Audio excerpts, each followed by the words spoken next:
We've got a lot to talk about in today's video, with some Veronica leaks, information about the game's story and lore, and a bit of drama and information about an update coming to a popular skin. Anyways, let's get right into it.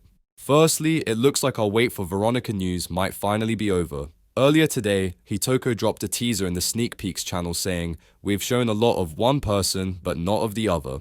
Alongside the message was an image. For anyone following the development updates, this is an obvious nod to Veronica, one of the upcoming survivors in Forsaken that we've been waiting to hear more about. This is especially exciting because Veronica has been almost completely absent from recent updates. The devs have been flooding us with sneak peeks for Guest 666. We've seen his abilities, gameplay footage, map testing, and more, but Veronica has been left in the dark. Outside of her initial reveal and a few scattered bits of info, we haven't had any major updates on her. Now, this teaser feels like a hint that the devs are finally ready to shift their attention and start showing us more of what Veronica will bring to the game. The spotlight has been almost entirely on Guest. Now that Guest has been revealed quite a bit, it makes sense that Veronica could be next. If the devs follow the same reveal structure as they did for him, we might be seeing a steady rollout of Veronica content over the next few weeks. That means we could start with some ability showcases, maybe short clips of her abilities, items, or unique gameplay mechanics. This might include special movement options, interactions with the environment, or even tools that can counter certain killers. After that, we could see more model previews and renders, giving us a clear look at her base design as well as possible milestone skins or alternate outfits. Eventually, we might get full gameplay footage of her in action, either escaping killers or assisting teammates. Either way, this teaser is a big sign that Veronica is about to step into the spotlight. With Guest 666 already getting so much attention, it's only fair she gets her moment too. I'll be keeping a close eye on sneak peeks for any new clips, renders, or gameplay leaks, and you can bet I'll be covering every single update as soon as it drops.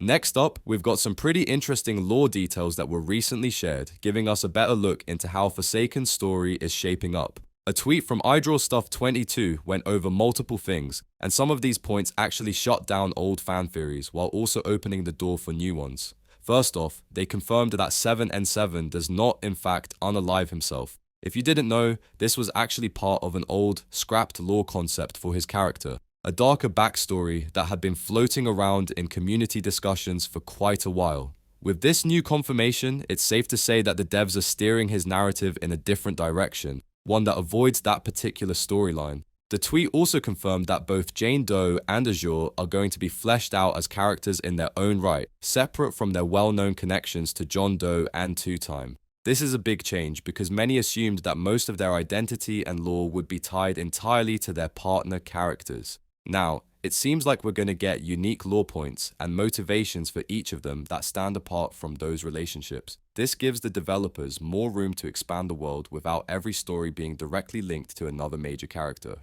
Another interesting part of the tweet is that some killers and survivors will have no relation to each other whatsoever. Examples given include Cool Killer, Slenderman, Jeff the Killer, Flowers, King, and Charlatan. This is actually a refreshing detail because it means not every killer will need to be tied into some massive overarching plot or connected to another character's backstory. Some will simply exist as standalone threats, each with their own identity and style. Finally, the tweet also dropped a neat little piece of trivia. Admins in Forsaken actually have lore too. On top of that, there will be killers who aren't driven by tragic past or revenge, but are simply in it for the love of the game. In other words, some killers just kill because they enjoy it. That could mean we'll see a mix of serious, story-driven characters and more chaotic, unpredictable personalities, adding a lot of variety to Forsaken's killer roster.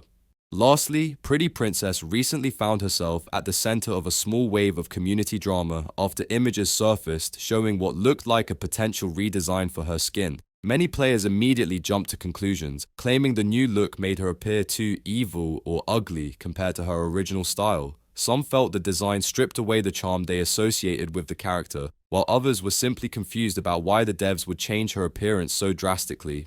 However, the devs were quick to clear up the misunderstanding, clarifying that this wasn't a redesign at all. In fact, it's an alternate face that will only appear when Pretty Princess kills someone in-game. This new detail is planned as part of a future update, adding a little extra personality and flair to the skin during matches. Personally, I think this is a fun addition that could make matches more immersive, especially for fans who enjoy subtle details like this. It also opens the door for similar changes to other skins in the future, potentially giving each killer more dynamic and expressive reactions during matches. And that's all the Forsaken news for today. Between the fresh teasers, juicy lore drops, and some unexpected skin reveals, it's clear the devs are keeping us on our toes. Let me know what you think about these updates down in the comments, and as always, stay tuned because I'll be here to break down every leak and reveal as soon as it drops.